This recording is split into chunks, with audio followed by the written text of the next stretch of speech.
Hello everyone, today we are going to be checking out another special edition of a motherboard. Today, let's check out the X670E Taichi Carrara.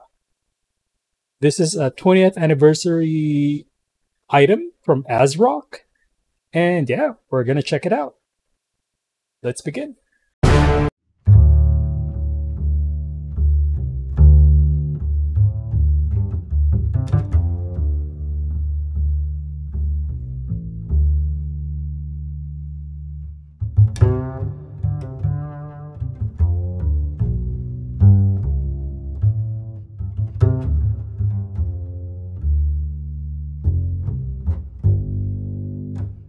Okay, so let's open it up. So you have viewing panel here. This is a good looking board. It's a premium one too. It feels premium. Let's see. It's cleaned. So let's see what's inside. Yeah, the Velcro is not great. It looks like this fell over here. It'll stick back. Okay, let's open it up. Got a handle.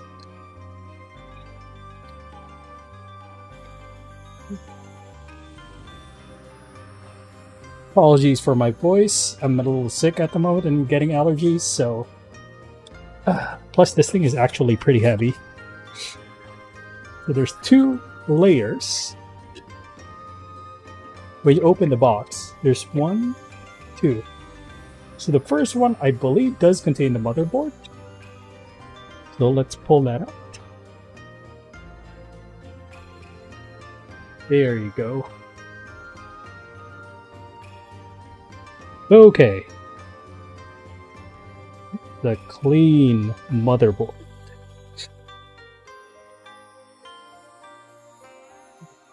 Bring it up close. Oh, it's tied to... Anyway, I'll keep it on the... For now, I'll keep it with the foam. But man, this doesn't feel like it's a sticker. This looks like, yeah, it looks like marble. Man, that looks nice. So, you might be asking, why Asrock? Why now? Because Asrock just released... Well, I don't know if it's just, like, probably within when AM5 came out, they started implementing Dynamic OC. So, and the great thing about it is that they're also doing it retroactively for AM4 platform. So I believe X570 and B550 boards are getting this upgrade too. So you might want to check your BIOS updates for that. But yeah, this is clean. Let's check out the AM5 socket. Not gonna lie, this is my first one.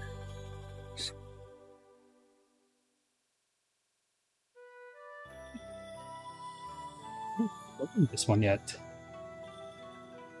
Open this. Hold on. Sorry. Apologies, this is my first time touching an AM5 board. So forgive me for not getting this right. Oh, there you go. My bad.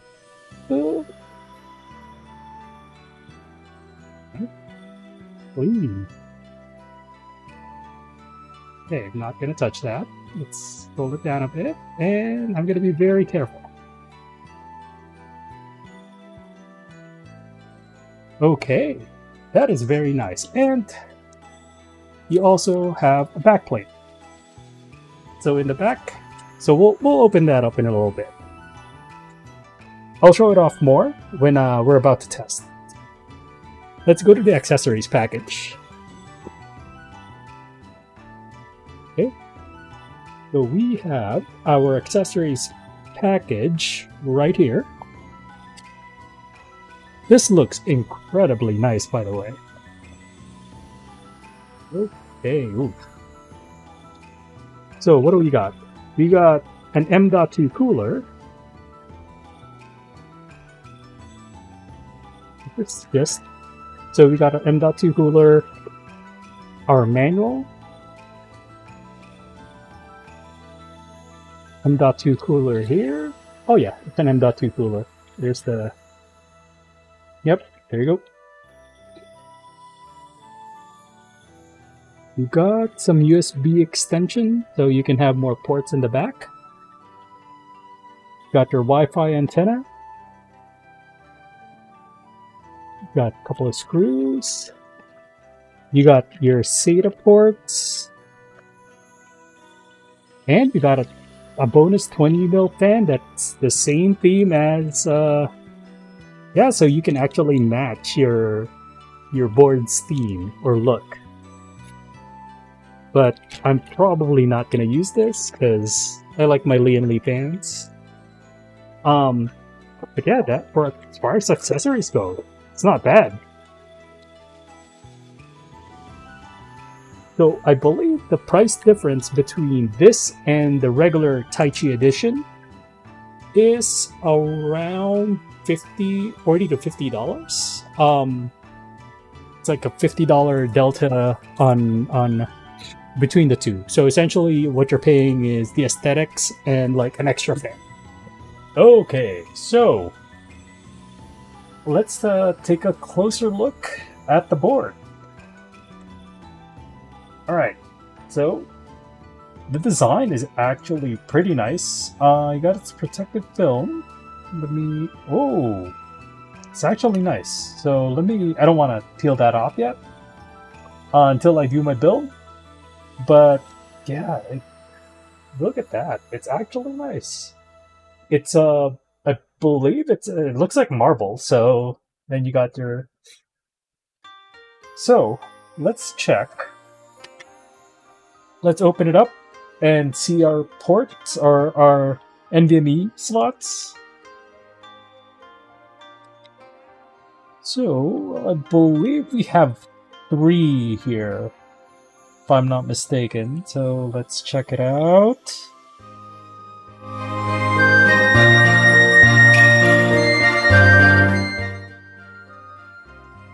Okay, so you get 1.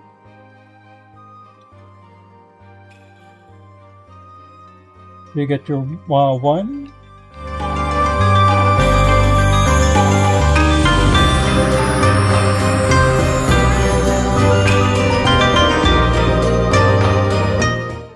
Oh, sweet.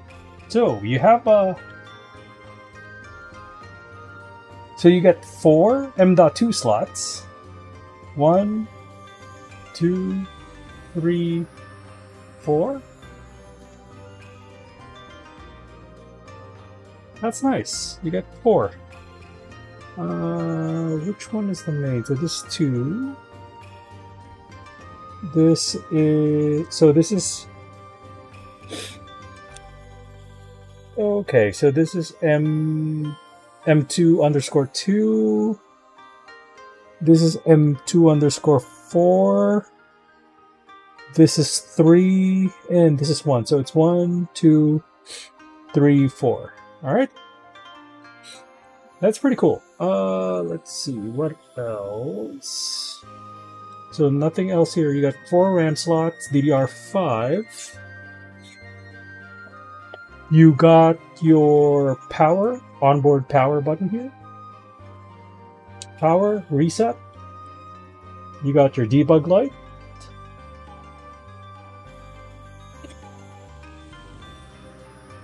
Alright. So I've been informed that the reason this moves is for adjustment. So I guess I can understand that. So you got your... and jumping back to the back. Let's see. So you got your clear CMOS, BIOS update. You got your antennas. You got your HDMI output. You got 2 Thunderbolts, I believe. Yeah, 2 Thunderbolts. Optical audio. Your regular audio. So audio out, mic in. You get 1, 2, 3, 4, 5, 6, 7, 8 USB ports. And then you got your backplate and AM5.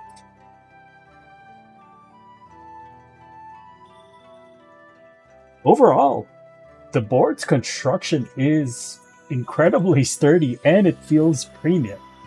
So let's put all these things back in, all of it back in, and let's build our test bench.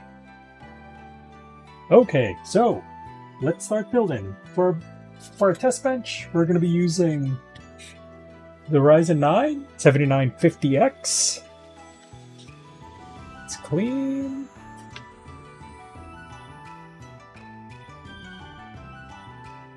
$32 gigs of DDR5 5200 RAM. It's not the fastest, but it's what I have.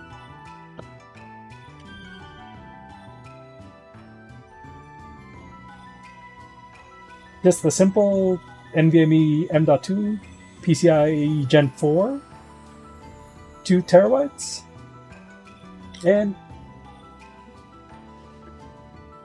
for cooling, we will be using the big boy, the Ice Giant. So yeah, I'll build it up and we'll see you from there.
Okay, so right now we are on the BIOS. I like the design. It has that marble texture on the actual background, so it's a nice touch.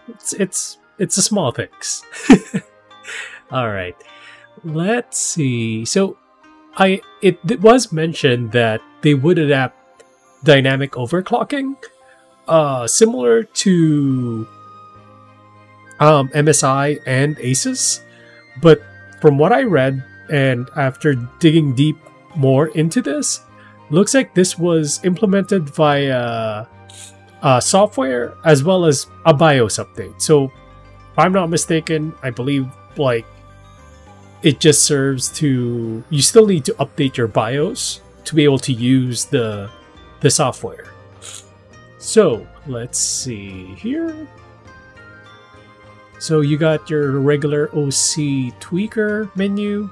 You have a pretty good amount of options here, but unfortunately, yeah, the dynamic overclocking is not on this section. So let's set that back to auto. So you got the thermal throttle, your performance preset. It's a pretty good amount. Again, it's a pretty good amount of options from there. So you got your profiles, XMP. Yeah, then you can save your defaults there. So yeah, unfortunately, it's not implemented on the BIOS version. So, you know what? Let's boot up to Windows and see how the dynamic overclocking goes.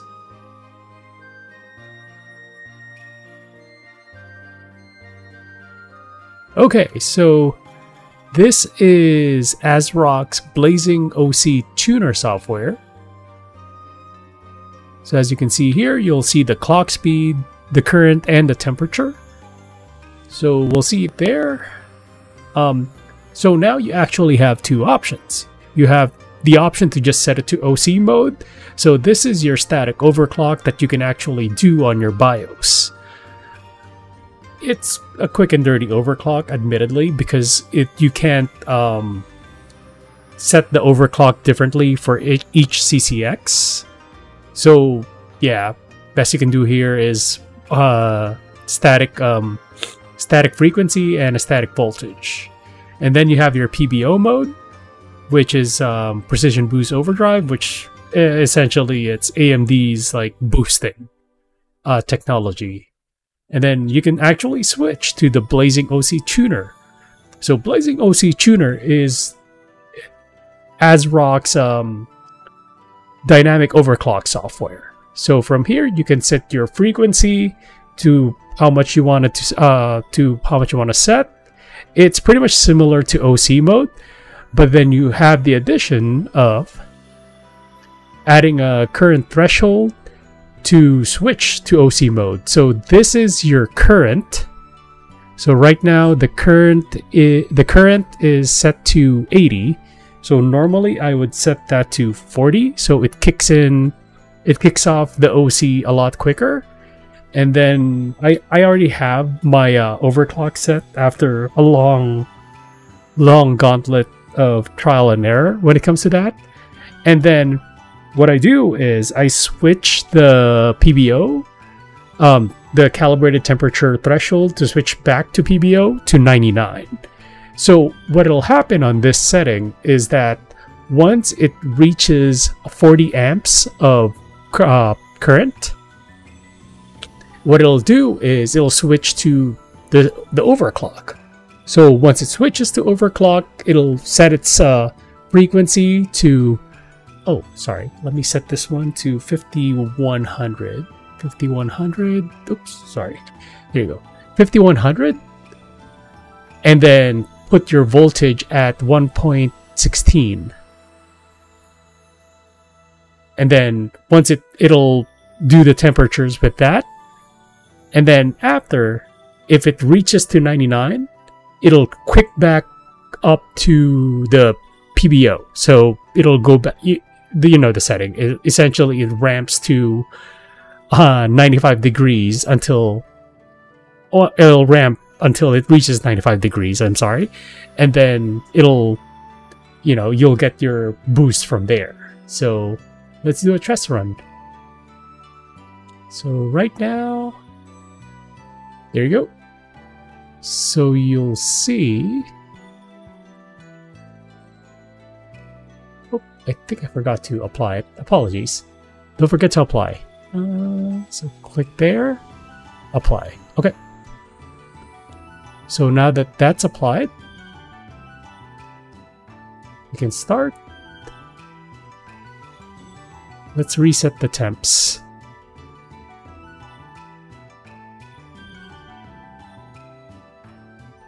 Okay, so there you go. OC kicked in. And then once it kind of drops off that OC, it'll go back to PBO. That's why you'll see the switch back and forth with the CPU temperature. But otherwise, my overclocks on this is actually only reaching 86 the last time I tested. Just my manual overclocks. So yeah, you know what? That's Asrock's utility when it comes to dynamic overclocking. I'll see you on the summary.